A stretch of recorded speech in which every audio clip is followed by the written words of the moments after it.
Today on Doomed! 12 people on the stage tonight. 12 people one night for a Democratic debate. Just too much. But, I mean, it's hard for me to sit here and pretend we're just going to talk about this debate tonight on the post-debate show when this bombshell news just dropped right after the debate. So let's just get right to it. Let's bring this music down because we've got a lot to talk about. No fancy intro, no witty comments from me. We are getting right to it, folks. Let me just pull up here. Oh, I got two feeds going on. That was weird. All right, here we go. Joining me for this episode of Doomed right now is David Doel of the Rational National. David Doel, thank you so much for joining me tonight. Hey, what's going on? It's great to be here, Matt. Oh, thanks for joining me at this late hour, Dave. We're like minutes away from tomorrow, at least on the East Coast.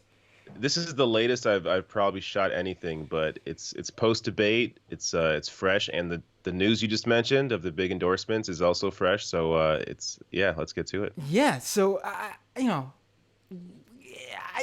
honestly, I'm so excited. I don't even know what to say. Like, this is crazy. This is huge. Like, this change. Even if you're not a Bernie Sanders supporter, you have to realize, if you're following this election, this is a huge game changer, I think, because you have three of the most visible members of the Democratic Party, AOC, Alexandria Ocasio-Cortez, Ilhan Omar, and Rashid Tlaib. Basically, news breaking right after tonight's 12-person debate. 12 people, my God, too much. 12-person debate that they're going to be endorsing Bernie Sanders. That's right. It's pretty nuts. I guess, look, I always hoped this would happen. I mean, if you look at each of these three politicians, their positions, how they've been working with Bernie on various bills, it seems natural that this endorsement would happen. But I guess the timing of it is just perfect. I mean, we're at a time now when Elizabeth Warren is sort of gaining in the polls. Biden's dropping, and Bernie needed something to kind of lift him up. And this debate wasn't really going to deliver it. I mean, we'll get to it, but I thought Bernie did a great job. But like usual, he's rarely ever called on during these debates. So it's hard for him to really get those moments in when he's barely even actually has screen time.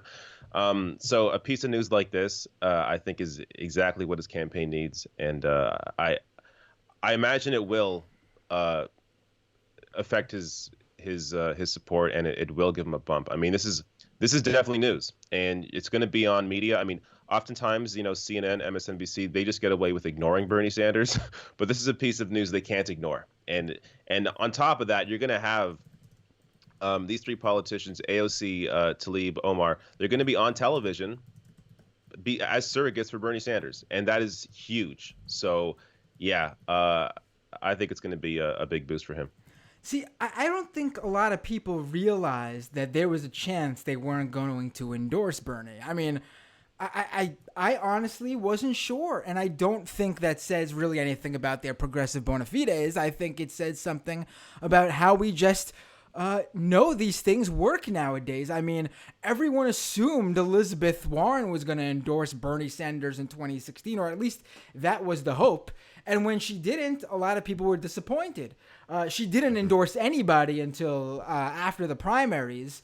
But still, I think people were like, you guys claim to be on the same progressive left-wing side of the Democratic Party. So you think you'd back each other up, and that didn't happen in 2016. And I think some people thought, as much as we like AOC and Ilhan Omar and Rashid Tlaib, I think that everyone thought there's a chance that, if Elizabeth Warren was doing it for political goodwill in the future, they might do the same. And yeah, honestly, I don't know. I don't think they were planning on not endorsing Bernie now that we know they were going to. But I do really think that the timing has to do. My cat is jumping on me. I'm sorry. I think the timing has to do with, honestly, Bernie Sanders' heart attack. I think, and I think we've seen this with just supporters of Bernie, the campaign itself, Sanders tonight during the debate. I think it re-energized the campaign. I think you saw a campaign that was struggling to set itself apart from a rising Elizabeth Warren campaign, and Joe Biden really, he's dropping, but it's a real slow descent. It's not like, whoa, he's falling quick. It's, that's it for Biden. It's a slow descent. Yeah. And I think they were sort of frustrated and like, what's going on? And then Bernie had this health scare. And I think people really thought, this is our one opportunity. If you're a leftist, if you're someone further left than Elizabeth Warren, if you don't consider yourself to be a capitalist, then you need to come to terms with the fact that there is and Sanders ain't perfect. He's the compromise to begin with. But Sanders is the one national U.S. politician anywhere whatsoever on the left spectrum. I mean, and once he's gone, unless Omar, AOC, and Tlaib quickly, get to the national stage level that, I mean, they are on their way media-wise, but in terms of just like a background in Congress, they're young. And, it's going to take years for them to get to that point. But who knows? Maybe they'll, but still. Yeah. Well, I think that this endorsement, this allows them to then sort of be the new Bernie Sanders once Bernie Sanders is eventually retired after he's president for 8 years, obviously. But like this gives them the opportunity to say, hey, we were there. I mean, he was there with us. We were there with him. And Bernie can eventually pass the torch to these three incredible congresspeople and really have them lead the political revolution or this progressive, whatever you call it, going forward, because they are there standing with him now. And you mentioned Elizabeth Warren. I guess that the slight difference with the situation with Warren is that she had the Clinton machine in front of her. So it was the Clinton machine versus Bernie Sanders. And because of the way the media covered that race, the mass media covered that race, it always seemed like to them that, well, Hillary's going to eventually win this anyways. So I think Warren's strategy, even though I don't agree with it, I think her strategy was, hey, if I wait this out and then endorse Hillary, at least Hillary will have a progressive voice in her ear. Whereas if Warren endorsed Bernie sooner, and in Warren's mind, Bernie's not going to win anyways, well, she kind of wasted her endorsement, and now she doesn't have any say over Hillary Clinton. Whereas, so she kind of calculated that and thought, well, Hillary's going to win, so I'll wait, and then I'll get to be the progressive voice in Hillary's ear and hopefully push her in the right direction on some issues. That obviously didn't happen. Hillary lost, so it was a mistake for her to wait and not do that. And I think, honestly, if Warren had endorsed Bernie early in that campaign, I think there's a really good chance he would have beat Clinton, because he came so close, and he maybe just needed that little nudge from another politician who had who was well known to push people towards Bernie and made it okay for, say, female supporters to support Bernie Sanders as opposed to Hillary Clinton when Hillary Clinton's running on this idea of, I'm with her. So now with these three with the squad, what you really have is the left side in Washington, the left base really coalescing around Bernie Sanders and making it clear he is the candidate. Elizabeth Warren is, a backup if Bernie doesn't make it. But it has to be clear that I think there is a big difference between Bernie and Warren. I think Bernie has shown fight. He has shown, like in 2016, he has shown that he's actually willing to challenge power.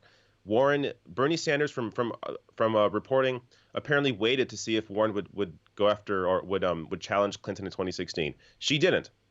Bernie had the guts to do it, and Bernie has had the guts again and again, whether it's against Amazon, against Walmart, against the healthcare industry. He has shown that he is willing to actually challenge power.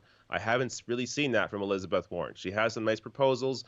She says some nice things, but I feel like when she feels the pressure, if she becomes, say, president, I think if she feels the pressure, I think she'll cave in and she won't be with the people. She won't stand with the people. She won't really engage the movement the way that Bernie Sanders' presidency would. And I think that's the real difference. And AOC, Tlaib, and Omar recognize that. Right. Elizabeth Warren's no Hillary Clinton. Let's get that. No, you didn't say that. I just want people to, because when I feel like when, people who tend to support Bernie talk about Warren and criticize her, people assume that, those few Twitter weirdos with a few dozen followers who call Elizabeth Warren Hillary 2.0 or whatever, that's the feeling of every Sanders supporter. And no, by far, that they're the ones in the minority. If Bernie Sanders didn't exist, Elizabeth Warren would be the most progressive in the race, running a traditional progressive presidential campaign. You see it in her play from 2016. She was working from I'm going to run a traditional, sort of mindset, traditional strategy, look at my future campaign run, look at a future that involves Clinton as the president, and then I would run when Clinton was through. And she calculated that supporting Bernie wouldn't help her. And that's fine. I totally get it. But she couldn't have seen what ended up happening, where Bernie Sanders ended up starting a long-term movement that has stuck by him since 2016, before that even, when he announced in 2015. I think you see it pretty much in the polls where Elizabeth Warren's base is coming from. And it's really not coming from the Bernie Sanders base. Bernie Sanders has lost very little to Elizabeth Warren. Elizabeth Warren has basically consumed the Hillary Clinton 2016 base. She shares that with Kamala, and she's probably taken a little bit from everybody else. Joe Biden as well. She's taken from his support as well. So yeah, it's mostly Joe Biden supporters and Kamala Harris supporters. It appears from looking at the data, that's where Warren's pulling most of her support from, which also makes me think maybe we can get into the debate now that Warren's support isn't all that solid. I mean, you have this debate kind of surprised me because I guess I didn't really think about it, but most of the candidates on stage went after Warren. I mean, they were not going after Biden. They were going after Warren. And it kind of caught me off guard at first when I think Kamala Harris maybe started it, but then Pete Buttigieg came in. Like everybody was like, oh, this is the play now because they see Biden dropping. They know. I mean, everybody on that stage knows Bernie's support is solid, so there's no real use going after him. So Warren is the play. If Warren's taken from Kamala, Warren's taken from Biden, it means her support was never really guaranteed to her from the start, which means her supporters aren't really solid, which means you can potentially peel off some of those supporters for their own campaigns. So that's what they all tried to do to varying degrees. I mean, some better than others. Right. So I'm curious to see what the effect will be. But yeah, it was interesting to see that play that I guess I didn't expect, but it totally makes sense now that it happened. Right. In every other debate we've had so far, every single one, I thought, Warren came out of this great, even if she wasn't, I don't think anyone could put her below like a number 2 position if she wasn't coming out the debates the winner. She handled herself really great, had really good answers. She was smart. She's always smart. But, she sounded like she had an answer for every question, had a comeback for every retort from another candidate. But tonight, I don't think she handled being the front runner well. And she wasn't bad. It's just that she wasn't good. She wasn't on her A game. She wasn't as, witty with her responses. She sort of dropped when Biden did that weird thing where he tried to take credit for her consumer bureau. That he looked terrible. Again, this is what I say. She wasn't bad here. I mean, he clearly lost that. She came out the winner in that. But at the same time, it was a failed moment for for her to knock him. Yes, absolutely. For his connection to so many issues with the banks. And she didn't go for it. And again, he looked bad. She came out of that the winner. But if she was on her A game, she would have also taken that win from Biden looking bad and then hit the 1-2 punch to knock Biden out. And I think she would have came out looking really good. Instead, Biden just came out looking bad. Yeah, for Warren, it was, I guess her issue was more, it wasn't content of what she was saying as much as it was performance and her inability to really have those moments. I mean, she had a moment there where she was just letting Biden essentially take credit for what she did. It was and act like that I mean, I'm sure he must have been one of the people in Obama's administration pushing back against a lot of the progressive policies that he was trying to push forward. I mean, there's reporting on, I believe, on Obamacare that says that essentially Biden was not in favor of it, was scared of how far it may go, or the public option, for example. And to not take that moment and just, whether it's, I mean, just lay out Biden's votes. I mean, again, just stomp down on what Bernie had just said about the Iraq War, about bailing out the banks. Like, she could have done something, and she kind of just let him talk, and I guess kind of hope that he would just tire himself out and just stop talking or something, or people would forget about the moment. But it was an opportunity that she didn't grab, and Right. It makes you wonder. I mean, if she's on a debate stage against Trump, would she be able to get those moments? And it's like it sounds weird and fun to even talk about it, because ultimately what matters is what these people are actually going to do if they're put into that position of power. But this stuff does matter for voters, and it does matter for the media cycles. I mean, if you have those strong moments that the media can play over and over again, that gets people onto your side. And she didn't, when given the opportunity, she didn't really take it, and she was given many opportunities. I mean, I don't have the speaking times in front of me, but Bernie Sanders was like way down the list again. I mean, barely asked a question.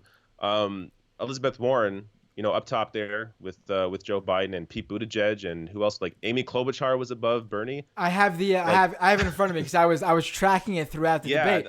I saw you tweeting about it. It is ridiculous.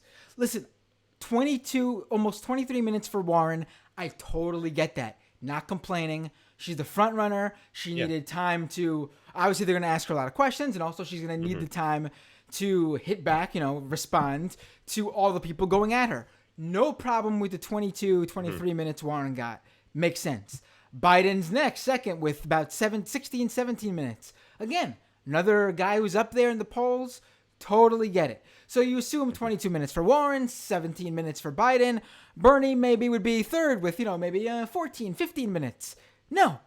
Klobuchar, Amy Klobuchar, and Beto O'Rourke both got more time than Bernie Sanders, with Buttigieg getting around the same time as Sanders. It is a joke. That's unbelievable. And a lot of that time actually Bernie just made, because I was tracking it throughout, a lot of that time actually was made up towards the end of the debate, because I tracked it at an hour and a half in and then 2.5 hours in. And at that point, Bernie Sanders had only spoken more than Yang, Castro, Gabbard, and Steyer, basically the bottom of the barrel candidates.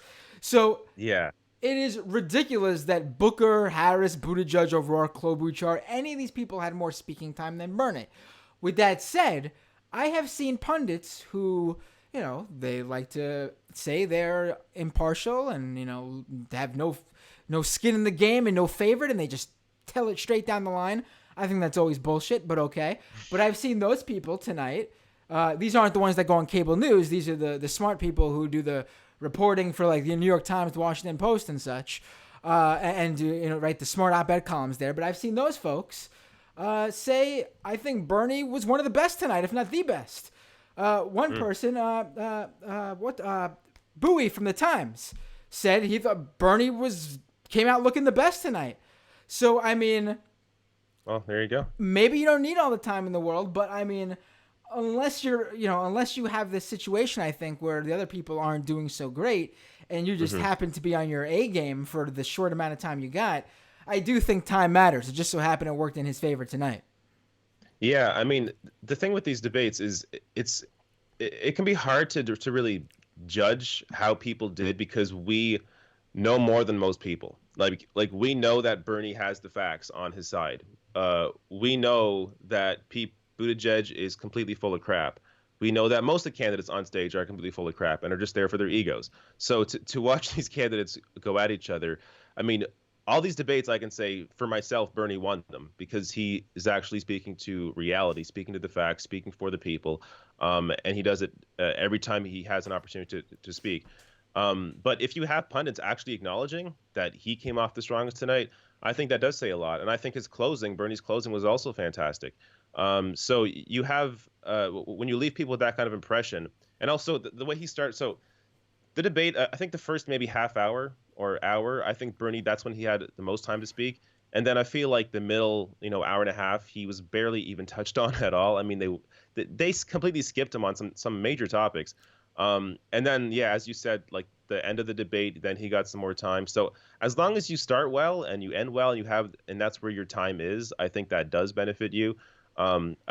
I'm happy the way the whole healthcare question came up in terms of his health. I mean, I knew that was going to come. They were obviously going to bring up his heart and all that. But it kind of started with a joke. Like him and Aaron Burnett had like a moment where he laughed about, yeah, my health is fine. Let me talk about whatever. And then the crowd laughed. So it kind of softened up the room. And then he was able to really get it out. And then he thanked everybody on stage for sending him their well wishes and everything. And I feel like that was a real genuine moment. And right. It's rare to see politicians have actual genuine moments because of how fake so many of them are. So I think that added to the fact that Bernie had a strong night. I mean, that moment, that genuine moment, on top of all his real, solid policy answers, really helped lift him to what I think is the winner of this debate. Right. No, they absolutely skipped him on a number of important policy issues. Gun control, I think extremism was another one. Drug addiction, the opioid crisis. I mean, abortion, I think, as well. He was skipped. Right. They completely didn't even come to him. Then they go the next time you hear from him is, so candidate's health is in question. It was. I'm like, are you after kidding ignoring me? him for like half an hour, so they go to his health. Is just, it was just blatant. Like it's one thing if it happens in one debate, but you see it in every debate where he's sidelined or it's either the way they frame questions or it's him barely being asked questions, and usually it's both. It's the framing is always from a right wing or a corporate perspective in terms of framing the questions on these policy questions. And if they can go after Bernie on something like his health or his age, they're going to take that opportunity, and they do it every time. But despite the fact that he was sidelined most of the debate, and they touched on his health and his heart and all that, he still came out strong, as he does every time. He comes out with solid answers. I wish, I mean, there was a moment where I feel like he could have gone, that moment when he went after Joe Biden, I feel like he could have gone even harder. So he mentioned how, I should pull it up because I made notes on it, because the way he phrased it was great. He mentioned how, how you got the Iraq war done, because Joe Biden was talking about how all the things he got done, right? And he's like, you know what, Joe, you also got the Iraq war done, right? You also got these trade deals, these disastrous trade deals that destroyed Ohio, which the state they're in. You also got those done. So I love that he brought that up. I feel like he could have kept going and really really hit him hard. But I thought that was a good moment, and I think that showed a lot of people, hey, yeah, Joe Biden has some horrible skeletons in his closet that aren't really discussed all that often. And you have these two candidates. It's rare to have two politicians on stage with such a long history, going back into like the 70s.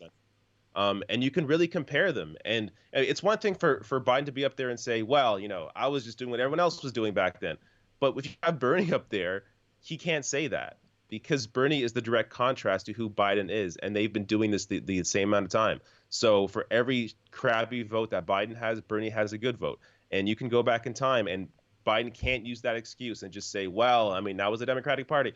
Because you have Bernie there, who was on the correct side of history from the beginning. So being able to make that comparison, showing how these two candidates have been here forever, and one has been on the correct side of history, and one has consistently done the wrong thing while in the position of power as he was vice president. Making that contrast, I think, really is what will convince people to really support Bernie. Right. I think it was the first time I've ever seen it framed that way on a debate stage, and I was so happy it was framed that way because it's something that I constantly bring up when one of these moderate Democrats or centrists come out there and go, yeah, these progressives talk a big game or whatever, but I want to get things done.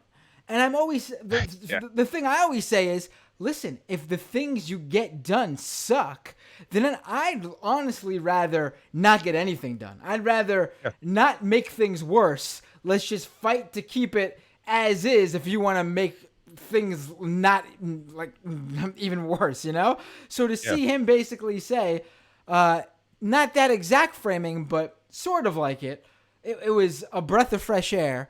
And, you know, it's one thing, you know, not to jump this way, but it made me think of this. You know, I really like when Bernie Sanders and Elizabeth Warren tag team on Medicare for All. I think it's given great moments for every debate where the two of them have been together defending Medicare for All from literally everybody else. But the thing that irked me this time more than others, because she was the front runner, so they all came at her for it, was that she just wouldn't come out and say clearly what Bernie Sanders says in terms of how are you going to pay for it when they ask, you know, how are you going to pay for it? And Bernie clearly says, you know, taxes will go up for everybody, a lot more for the very wealthy than everybody else, but it'll be offset by all the money you save from there being no more premiums and cheaper prescriptions. And at the end of the day, you will actually end up with more money in your pocket.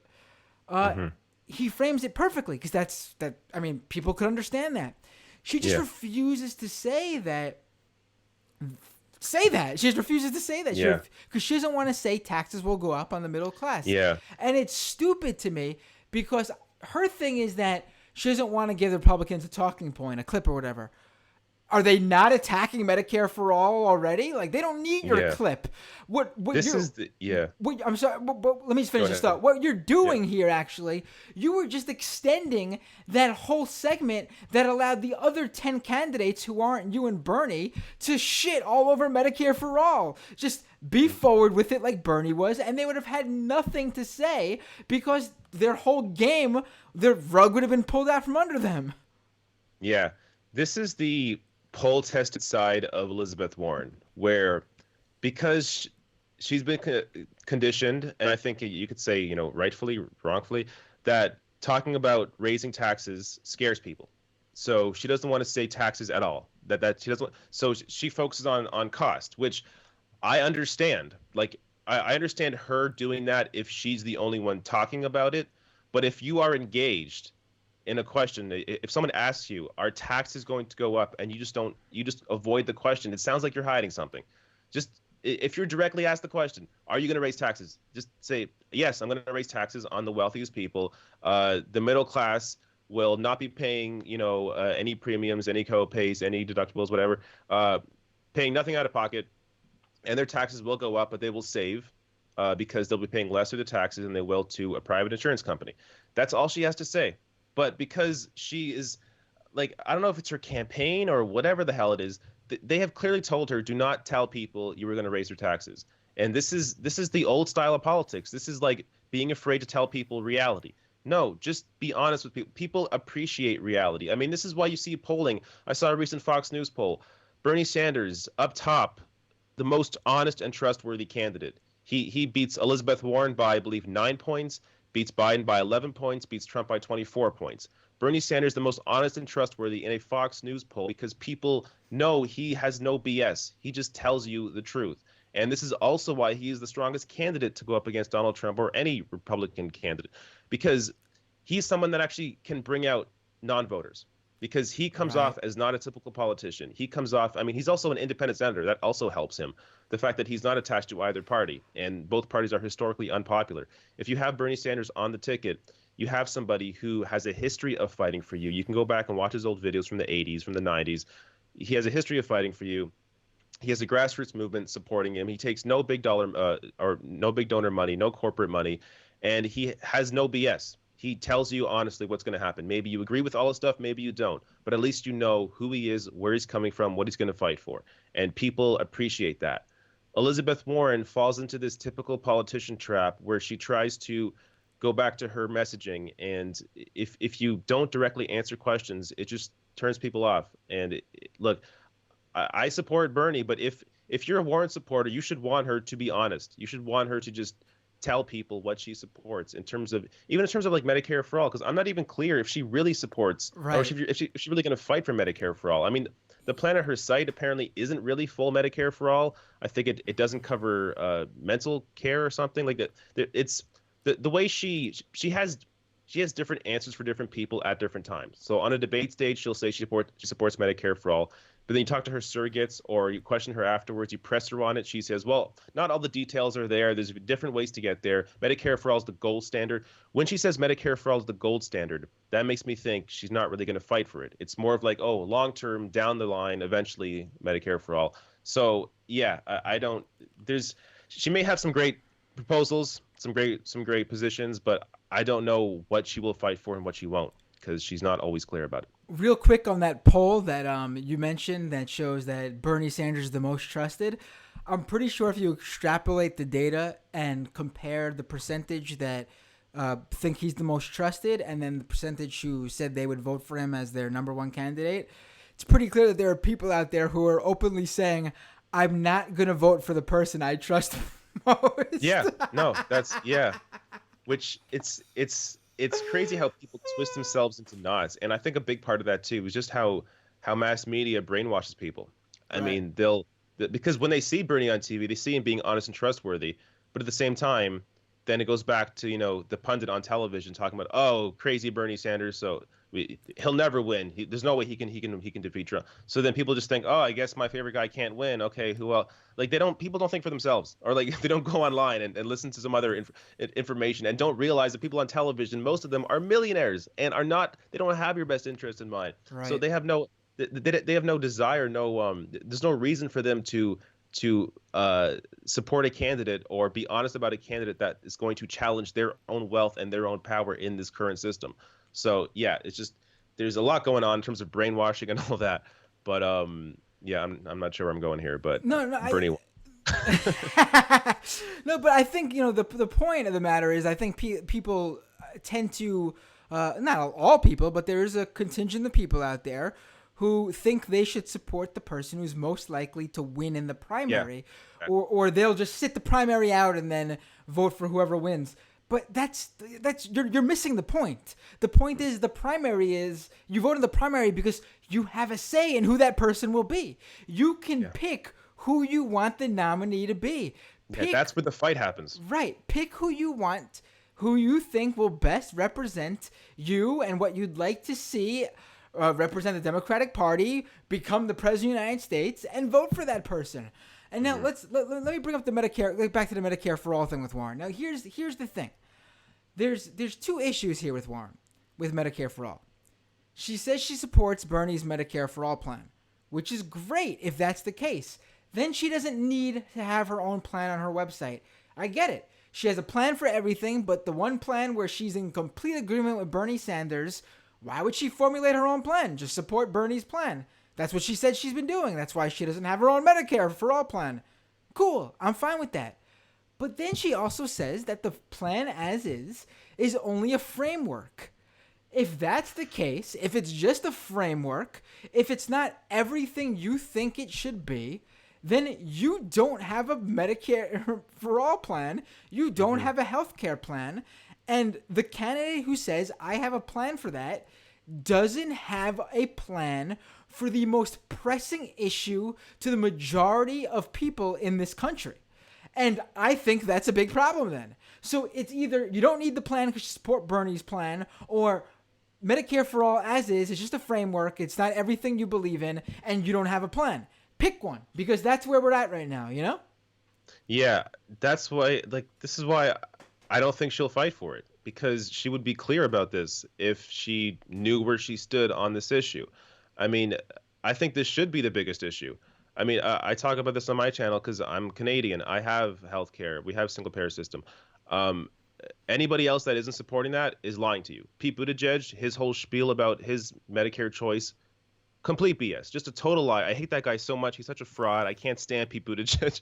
I used to hate Beto more. Now I hate Buttigieg more. He's just a total fraud. And anybody that is not supporting. At least Beto stands up for certain issues. Pete Buttigieg is just... I mean, like you, Beto, jumped into the race, and I was like, oh, this guy's going to be the worst. And then Pete Buttigieg started rising in the polls, and I was like, I'm sorry, Beto. You're not my guy, but... I'm sorry for how I've maligned you. You definitely are cool on certain things. You're not my candidate, but there's some areas of agreement. With Pete Buttigieg, there's just nothing. This guy's got no, I don't even know why he's running as a Democrat. There is nothing because he's being given lots of money. I mean, his rise and what he's been saying in the press, it coincides with the corporate money he's getting. Because I swear, when he was first on MSNBC, I think I maybe even covered it, he seemed like an all right guy. Like, he sounded like he was actually going to be like progressive. I think he talked about how he was inspired by Bernie Sanders. I'm pretty sure that came up somewhere. Then he wrote a college essay on who inspires him the most, and it was Bernie Sanders. Which, looking back now, I'm like, where did this guy go? Who is this? Yeah, exactly. But you see, because the more and more money he got from DC insiders, the more billionaire donors he got. I saw. I mean, this is data from over the summer, but he had 23 billionaire donors over the summer, the most out of anybody in the race. I'm not sure where he sits at now, but I'm sure he has more. And that's all his money. I mean, he keeps raising a lot of money, and it's mostly from these big donors. I mean, that's who he represents. And the more money that they give him, the more his what he's been saying changes. So, like, you see this guy just being completely molded and propped up by the corporate establishment. And also, if you look at individual donors, that New York Times map, if you zoom in to D.C., it's Pete Buttigieg. Right. Pete Buttigieg has all his support right in Washington, D.C. Everybody around is like Bernie, and there's some Warren there, some Biden, but it's Buttigieg right in D.C. because that's who supports him. Right. And this is a guy who's just completely phony. And the only reason he's going to stay in this race much longer, and potentially even well into next year, is because he has that money behind him, that big dollar money behind him, and that's it. He's just an empty shell for these big donors. Right. A previous guest on this show, I can't remember who, but a previous guest on this show brought up how he practically tried to play the same role in the DNC chair fight right after the 2016 election, if you remember. Yeah, I think that's right. Perez and Ellison were basically going head to head. You had the person that the moderates wanted, Ellison, and you had the person the progressives Perez, and the person that the progressive wanted, Ellison. And Pete Buttigieg was running and trying and sort of splitting that vote, and he sort of dropped out, and all of his few supporters at the last moment then jumped to Perez, giving him the win. He was like basically in there just to collect people to make sure Perez was going to have that final number to put him over the edge.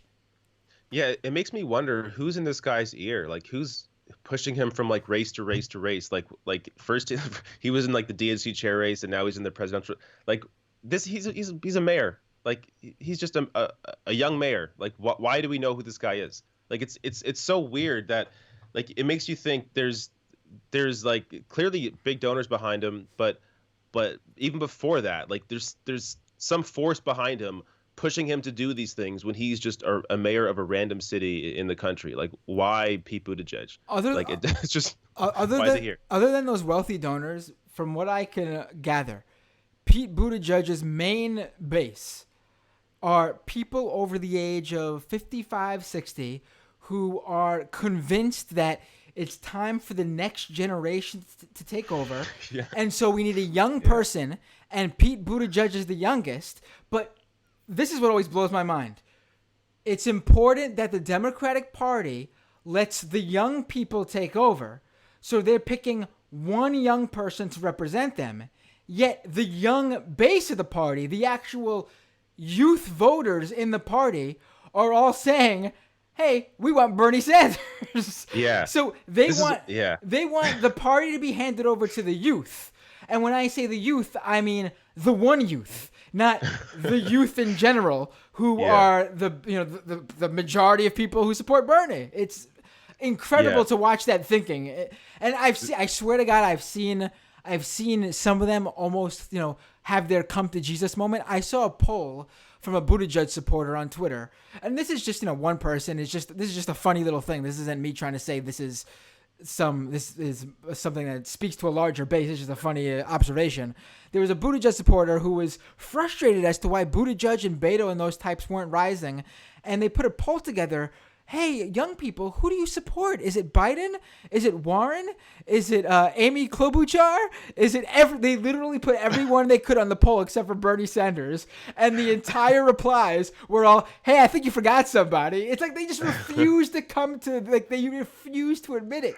They get so close, but they refuse to admit that people under the age of 45, but even more so, people under the age of 35, like Bernie Sanders a lot. Yeah, I said this on my live stream earlier, my debate preview. I said that Pete Buttigieg is who boomers think young people would vote for. Like, it's exactly it. That's where his support comes from. Apart from the big donors, obviously. But yeah, it's boomers that think, hey, this is a young guy.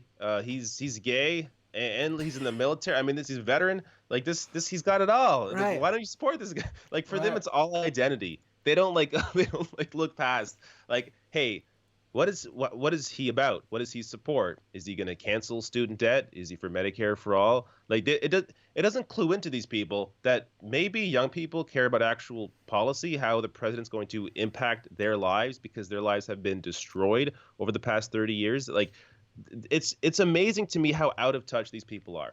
And I see it all the time. I see it constantly. And the only thing I could attribute it to is that they watch CNN, they watch MSNBC, and they're just mesmerized. And that's it.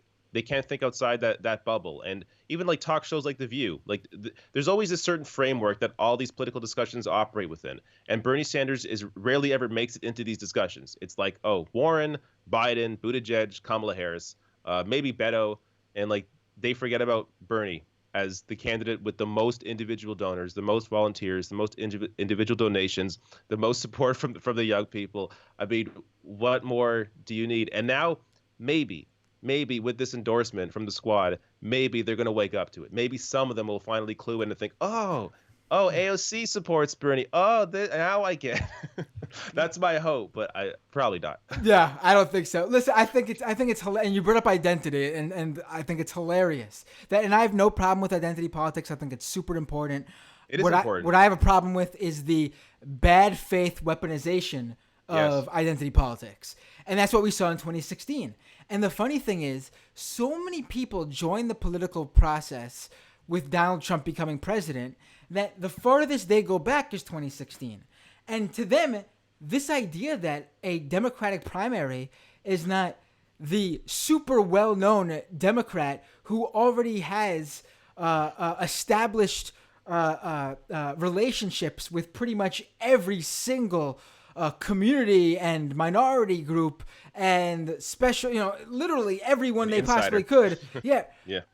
Versus the outsider, they can't understand that that's no longer the case. And it's not even, and they can't even understand it's no longer 1v1 and 1 versus 1. So all that weaponization of identity politics, they've been trying it this time around against Bernie, and it doesn't stick because never before has it been so blatantly false and a lie. Because listen, if your thing is vote like a black woman, you can't be picking Kamala and Elizabeth Warren, which is what most of those weaponization of ID politics people prefer, those two candidates. You actually are forced to pick Biden because that's the candidate right now who has got the most support from black people in this country. Yeah. If you think that we should support the candidate who has most support from the Latino community, the community that's most being affected by Donald Trump's racist immigration policies, got news for you. It's not Elizabeth Warren. It's not Joe Biden. It's not Kamala Harris. It's not Pete Buttigieg. That candidate is Bernie Sanders. They can't wrap their head around it. When it comes to the support of women, it's pretty much evenly split throughout, with, I believe, Bernie having more women supporters than male supporters. Elizabeth Warren's got more white supporters than Bernie Sanders. Bernie Sanders has more support from people making less than 50K than any other candidate. All the little identity politics, race, gender, even when they want to use class to try to pull up how, oh, look, they're getting money from people who are making above 50K or whatever, the only time they care about class. Yeah. Even when they do that, it no longer works in their favor in trying to attack Bernie Sanders because it just doesn't work. Their candidates are polling good with the white people that we were told in the previous election don't matter. Yeah, it's amazing, and it doesn't stop him from trying. I mean, you've seen Bernie makes my skin crawl. I'm not even sure why, but I see him as not a pro-woman candidate, like that kind of crap. Like, they still try to pull that stuff on him. But yeah, as you say, you look at the data. The data shows you that Bernie has the most diverse support base, the most working class support base. Elizabeth Warren, I believe, has the most white support base. So one of the wealthiest, if you don't count like the big, from regular, don't, which is cool, no problem, but still, the point is that, people given under 50K have, they got skin in the game. They're actually putting the money in, hoping that their lives get better. If you're making over like 100K and you're throwing your favorite candidate $200 or something, you most likely are just doing it, for reasons because you like that candidate personally, Yeah. And look, identity politics do matter. I think representation does matter. I think it does matter to eventually at some point have a woman in the White House. I think these things do matter. They do have a cultural impact. They do have an impact on society. They do have a positive impact. But Bernie Sanders is just far and away the only candidate in this race speaking to the issues that he is speaking to, and in a way that he will actually fight for them. I mean, he is a transformational, once-in-a-lifetime candidate. If there was a 50-year-old female black lesbian candidate, then totally that was like Bernie Sanders exactly, then totally I would support her. But that doesn't exist. It's Bernie Sanders right now. So it's weird to get into these identity fights with people that you can tell most of them don't even really care about policy or don't know, or it doesn't affect their lives. They probably they make good money. They probably have great health care. A lot of this stuff for them is just a game.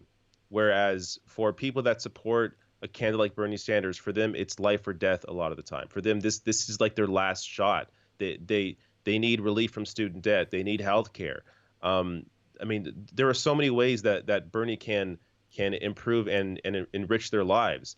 And they see that in the candidate that they have seen already fight for them. They've seen a history of this person fighting for them. And they know that if Bernie gets into office, it's not only about just him, but as he talks about, it's about activating a movement of people to put pressure on politicians in every state to change the system to actually support bills like Medicare for All. Bernie Sanders has said that if, say, like Joe Manchin in West Virginia doesn't support Medicare for All, he will go to West Virginia, activate their base. He will hold rallies there. He will get people in the state to put pressure on Joe Manchin to support Medicare for All.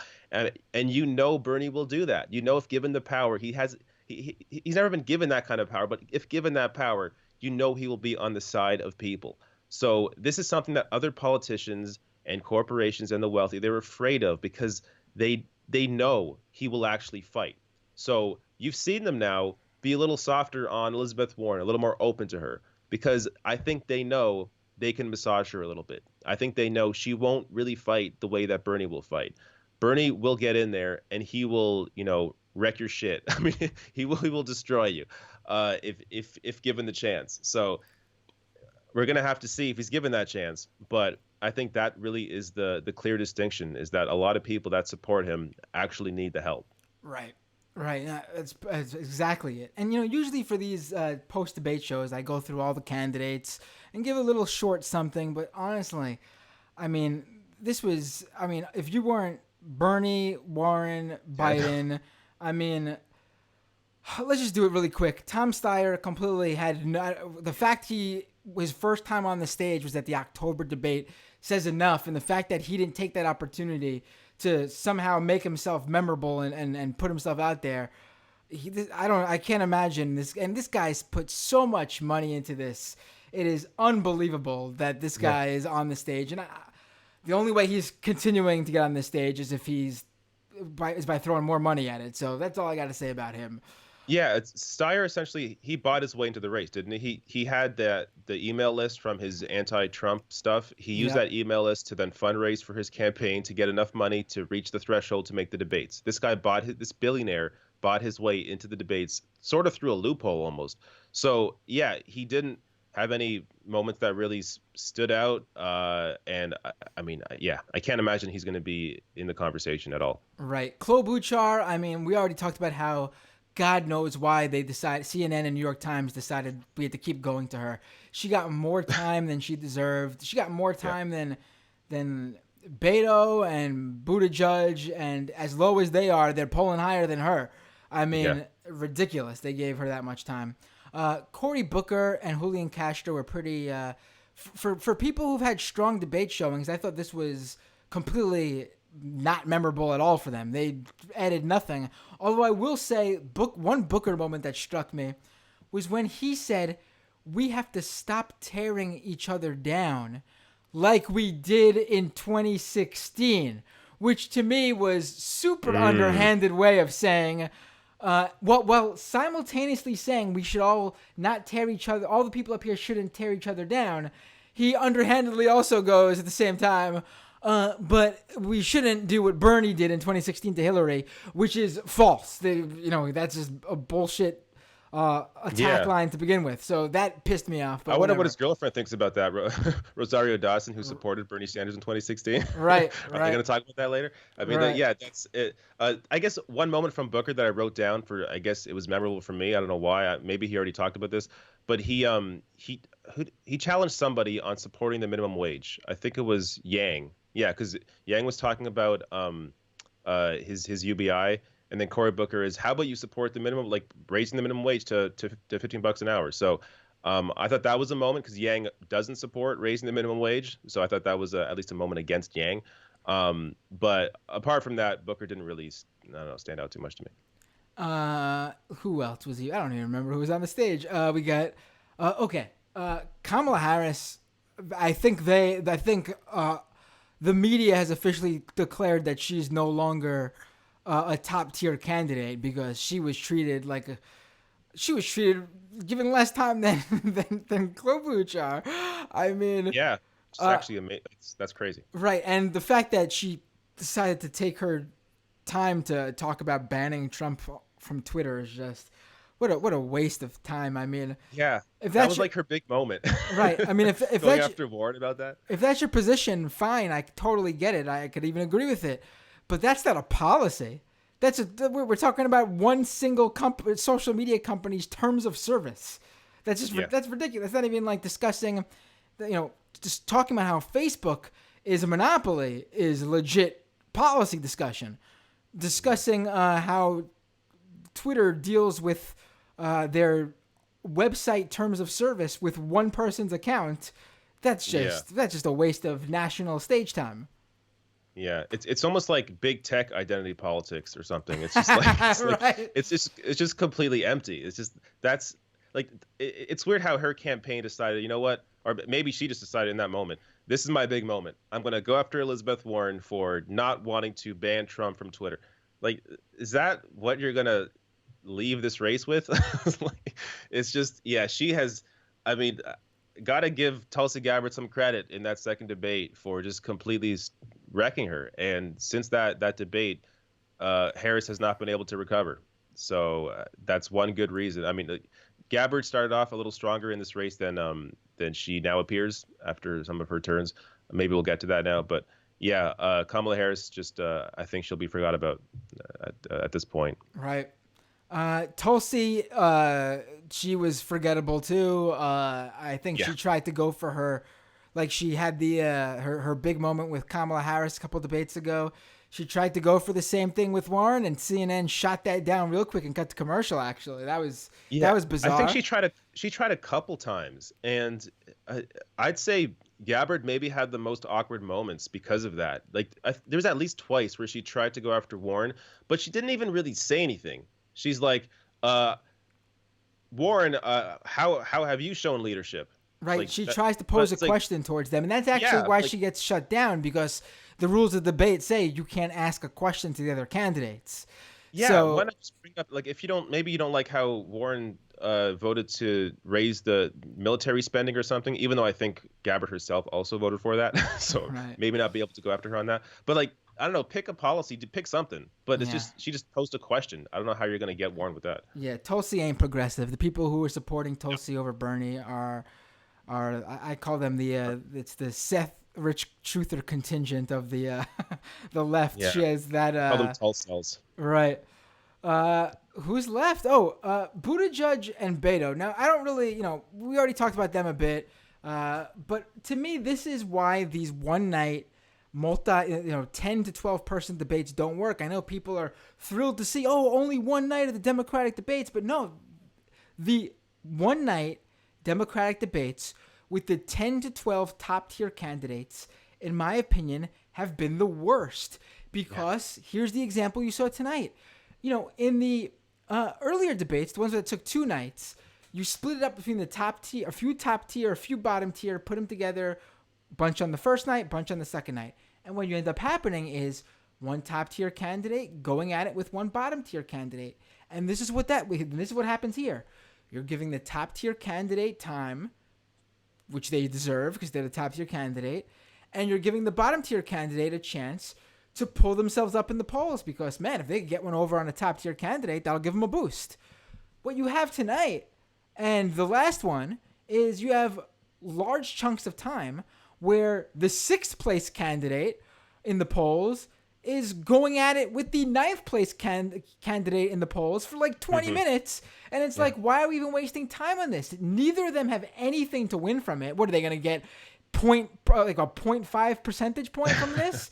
And then on top of that, you're not giving time to the top tier candidates. Just a waste of time. So that's why I actually hate these like packed stages that only take one night. I much prefer the split nights if we're going to have this many people on stage.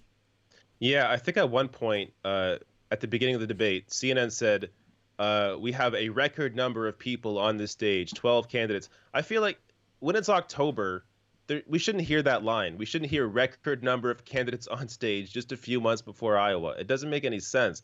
I don't know what the DNC or whoever is doing with these rules, but I feel like there should have been less than 12 people on that stage at this point in the race. It's just, we're wasting our time. There's clearly 3 top candidates. If you want to be super fair, okay, fine, add in, I don't know, Buttigieg and Kamala, right? Kamala, and then there's the top 5. Like, why are we playing games here?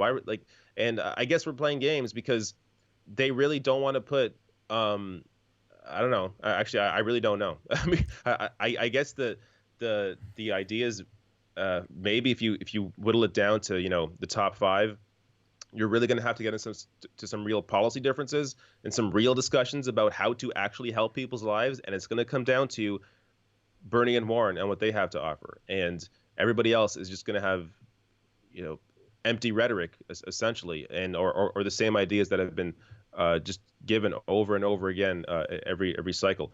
So that's the only. I mean, by having 12 candidates up there, I guess it benefits the corporate class in terms of limiting the time that Bernie and Warren have to speak.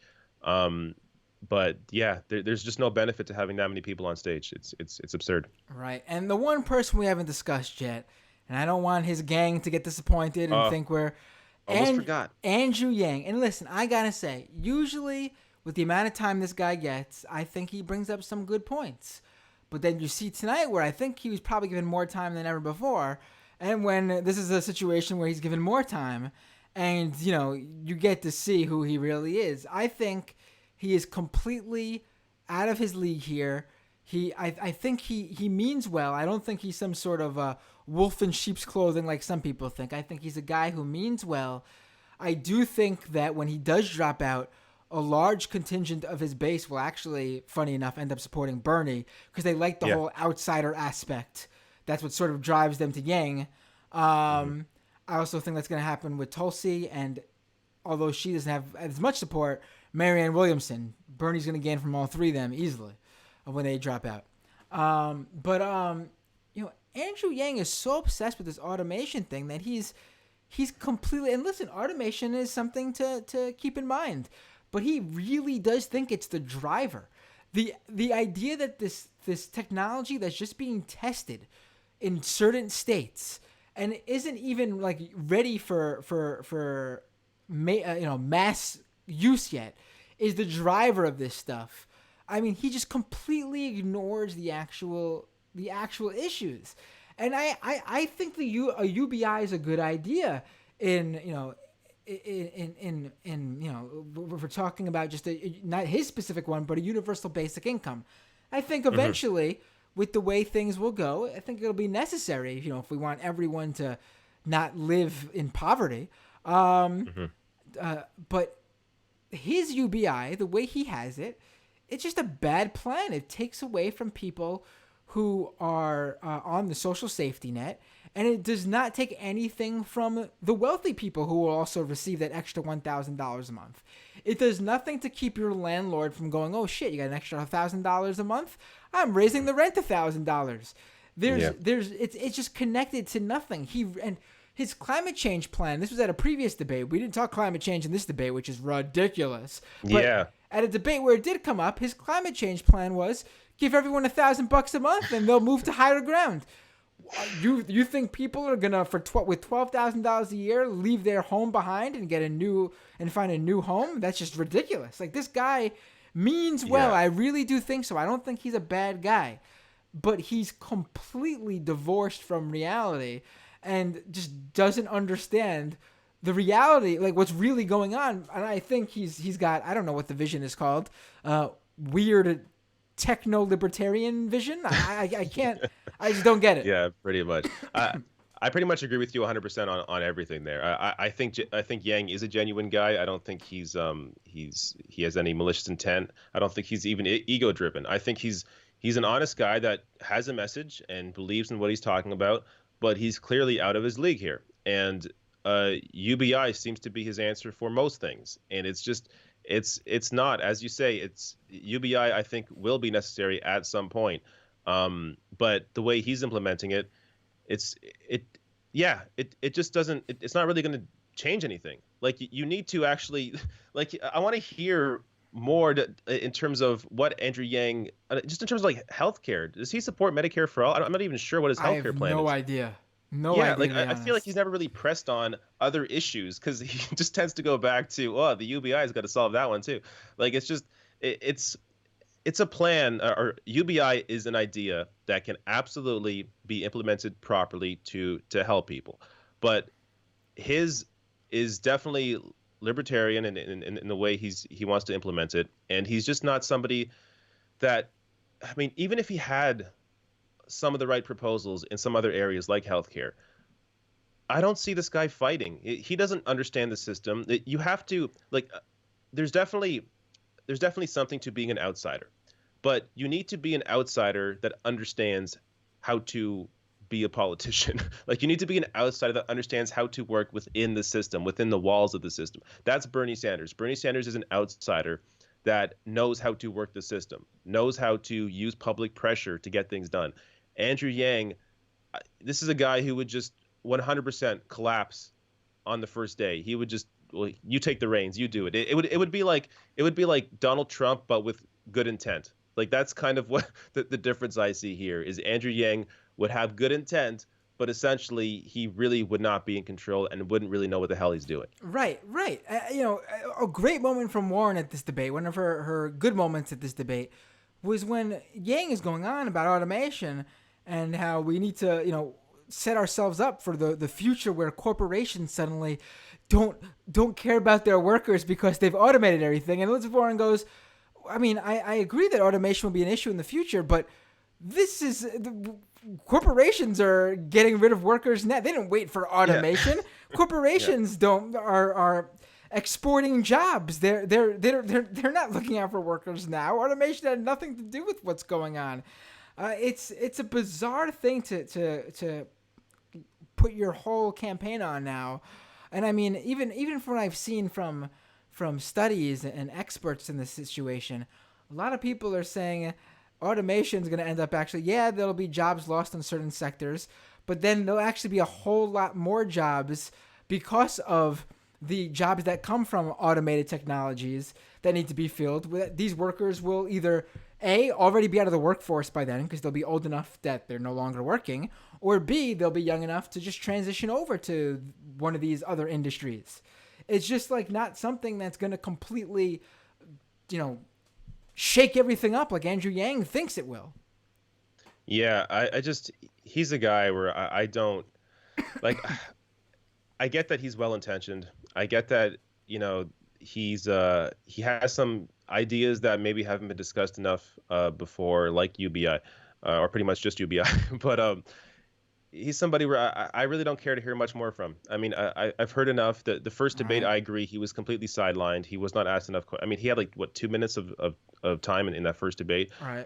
But now we've seen he has a lot of time now. He's had enough time, and I'm not interested. Right. I get people. I really do think most of the people that are attracted to him is because he's an outsider. It's because he's not a politician. Right. And I think they just see that, and that's what attracts them. They don't really think much more past that. And look, I know people say he has a ton of plans on his website. You go to his website, he has so much detail. Someone told me that about his campaign finance reform, because I was tweeting about Bernie's campaign finance reform. So they sent me Andrew Yang's. I look at Andrew Yang's, it's like 2 lines. It doesn't go after, the corporate money in the DNC. It doesn't have specific steps. I'm not even sure if it talks about the Supreme Court decisions. It just seems very void of any actual detail, and in terms of what he'll actually do. Oftentimes what his plans will show is he'll have an analysis of the problem, but then not really have any concrete steps in terms of how he would change the problem. So it's odd. I guess I like the fact that there's maybe a different voice this time, like Marianne Williamson as well, something a little different in the race, at least at the beginning of it. But now that we're getting down to the nitty gritty, I think we're just wasting time. We're wasting time with Beto, with Klobuchar especially, with Booker and Castro, who I don't hate. They have some good moments, but they're not in this race. And why are we wasting our time? Right. So, unfortunately, though, this next debate, I mean, who's in it? I know Kamala Harris, I think, is already qualified, so she's still in this race. I haven't even checked. Yeah, so if I think Kamala Harris makes the cutoff. I think there was 4 people. So I was watching a bit of the pre-CNN debate coverage, which is always fun. I think Bernie Sanders was mentioned once by accident. They just ignore him all the. It's just so plainly it's just not even. It's not even hidden, the disdain they have for him. It's it's incredible. Here we go. This is who's in the debate so far. Oh boy, way more people than should be. Biden, Sanders, Warren, Harris, Buttigieg. That should be it, but it's not. Steyer, Yang, and Booker so far. Steyer. Still, yeah. Oh, God. He's literally bought his way into these polls, man. It's incredible. It's incredible. Yeah. I mean, I guess it's less people. That's good. No more record-setting debates. At least so far. Maybe O'Rourke rules. O'Rourke and Klobuchar still need to hit. I'm not sure what the percentage is, but they only have met the criteria for just 1 poll, and they need 4. So they might not even make it. That's a lot to get by in the next couple weeks. They may not hit. They got to drop. But so. Yeah, Yang again. Okay, fine. I can stomach Yang again. At least he's a genuine person. Kamala Harris, I guess I expected that. But I think Steyer really bugs me. Just the fact that this guy bought his way into the debates. He should not be here at all. He doesn't really have any unique ideas. During the debate, he tried to essentially agree with Bernie Sanders. I mean, how many times did we hear during this debate? I agree with Bernie. Okay, well then just support him. Shut the fuck up. Get out. It happens all the time, right? It happens all the time. Why are you wasting your time? Yeah. So he was one of those people as well. After Bernie went on his rant about taxing the wealthy, Steyer goes on there and is like, I agree with Bernie Sanders. We should also do that. It's like, okay, why are you here then? Just leave. You have no new ideas. He didn't really present anything, and he's going to be in this next debate. Oh God. Okay. Yeah. I'm not sure what to even say anymore about that. Yeah, it's So that's the debate, and on the bright side, we got this exciting news about AOC, Ilhan Omar, and Rashid Tlaib. I mean, this is crazy, and it is. I mean, I brought it up earlier, but I don't know what the strategy behind the endorsement just out of the blue mid-October. I thought they would, if they did endorse, it would be closer to the primaries, but to me, it's got to be. They want to make sure that Sanders stays in the race, and no one thinks that the health issue is gonna affect his standing whatsoever. Yeah, I agree completely. I think that's what it is. I think they were gonna plan to wait until the primary in each of their states, but they see how the polling looks right now. They know they're with Bernie on these issues. They know Bernie will fight. Bernie has worked with them on various things. And it's the perfect time. I think this is really the perfect time for them to endorse right after a debate, make this the conversation piece, and we'll see how it affects the polling. Oh man, people are melting down on Twitter already. You'll love to see it about the three of them endorsing Bernie. The endorsement, yeah. You'll love to see it. Love to see it. I don't know what people were thinking if they thought. I mean, there was always the possibility they didn't, but I mean, it was. Marcos with the take, of course. You see his take? No, I didn't. Can't wait to see how this registers, if at all. We've evolved past endorsements. No one cares. I'm gonna look.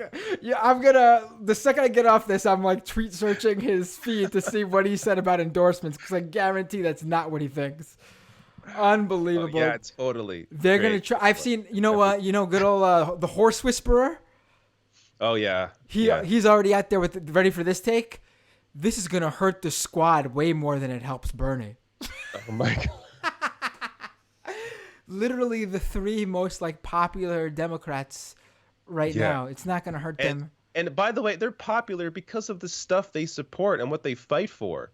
Like, these people are so disconnected if they think it's simply about identity. Obviously, that plays into it, but it's what they fight for. That these are our politicians, our congresspeople that are fighting for them. And in their races, I think all three of them were Justice Democrats. All three of them, or at least Tlaib and AOC were, I believe. I think Omar might have been too. Yeah. Yeah, I think I'm not positive. I think Omar was too. But yeah, these are three politicians who, they're backed by the people. That's where they get their support from, where they get their money from. So that's a huge piece of why people love these candidates, and also a huge piece or these politicians, and also a huge piece of why they love Bernie Sanders. Right. David Doel of The Rational National on YouTube. Thank you so much for joining me tonight. It's almost 1 a.m. I really appreciate you on the East Coast. I don't know where you are, but yeah, East Coast. Yeah, but it was I had fun. Hope you did too. Oh, I had an awesome time. Thanks for having me on. And go to therationalnational.com, gets to the YouTube page, and rationalnational.com/join gets you to the Patreon page. I was just going to ask you to plug all that stuff. Perfect. I'm right there. We're on the same page. All right, man. Take care. Look forward to having you on again soon. Absolutely. Thank you. Have a good night. Thanks, you too. All right, folks. Patreon.com/Matt Binder to support this program and help it grow. That's patreon.com/Matt Binder. You could also give a one-off donation right now with a super chat in the YouTube live stream. Also subscribe to the YouTube channel, youtube.com/Matt Binder. That's free to do. You could also go to doomedpod.com for the podcast, which will go up in a bit, to listen to on the web, and also to subscribe via iTunes, Google Play, and wherever else you listen to podcasts. Leave a review on iTunes. Leave a review wherever you can leave a review. Patreon.com/Matt Binder once again. And these are the people who support this show via Patreon. The show, again, is not possible without them. Abigail T, Adam Q, Alan B, Andrew C, Andrew H, RER, Ben, Benji, Bobby M, Brosnan, BZ, Champagne Kami, Chi, Christine H, Colin R, Dan, Dan K, Dan M, Dank Uger, Dave K, David Z, David P, Dragon Slayer, Eugene B, Fraz K, FTW All Day, Future MD, Greg D, Grim, Ian Curtis J, Jameson Test, Janelle A, Jasmine H, Jeff K, Jeremy M, John G, John S, Jonathan B, Jonathan L, Joseph R, Joyce M, Justin M, Justin S, Katie S, Katz, Kaushal, Lisa D, Lisa H, Max W, User Me, Melissa M, Mitch V, Michael B, Michael J, Michael M, Mr. Dinks, Nicole A, Namde Net, Null Style, O Death, Qster, Romina O, Ryan Left Is Best, Scott R, Sean H, Cena, Stephen S, Struggle Session, TM, Tammy G, Thaddeus A, Tina M, Tom G, Tom M, What Do You Mean Videos, Why That Tie Guy, Will P, Wootopia, Zachary P, Wootopian I should say, Zarin, and happy birthday I should say, to our newest Patreon subscriber, whose birthday it is today, obviously, Zoe G. Folks, once again, patreon.com/MattBinder, youtube.com/MattBinder. That's the show. Usually I'd go into the Patreon only part of the show. We do that literally every show, except when we do these post-debate shows, because, like I said, it is literally, what time is it even? I have no idea. It is late. So, instead of the patron show, where I go into your questions, comments, and other news of the day, I'm going to thank just the people who drop super chats and read only their comments. That's one of the bonuses you get when you drop a super chat. So, let me just pull up those super chats here. La-di-da-di-da. Here we go. Okay.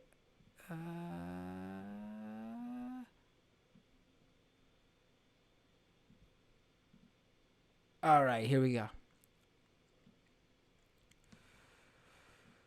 Qsterama with the $10 super chat. Thank you, Qsterama. Anything hosted by CNN and/or New York Times will be skewed against Bernie Sanders. Hashtag corporate media is shady AF. Hashtag Bernie 2020. I mean, we saw it at the last debate, and it wasn't CNN and New York Times, but I guess that's your point, too, with the corporate media, right? It is stunning. Just like they don't even try to hide it. How do you just ignore the guy who's either in second or third in pretty much every poll for huge policy questions you're going to throw to Beto, Buttigieg, and Klobuchar? 0 cents. Makes 0 sense. Cameron McIntyre with the $5 super chat. Thank you, Cameron. Really appreciate it. Debate loser. The climate and anyone who wants human civilization to survive this century.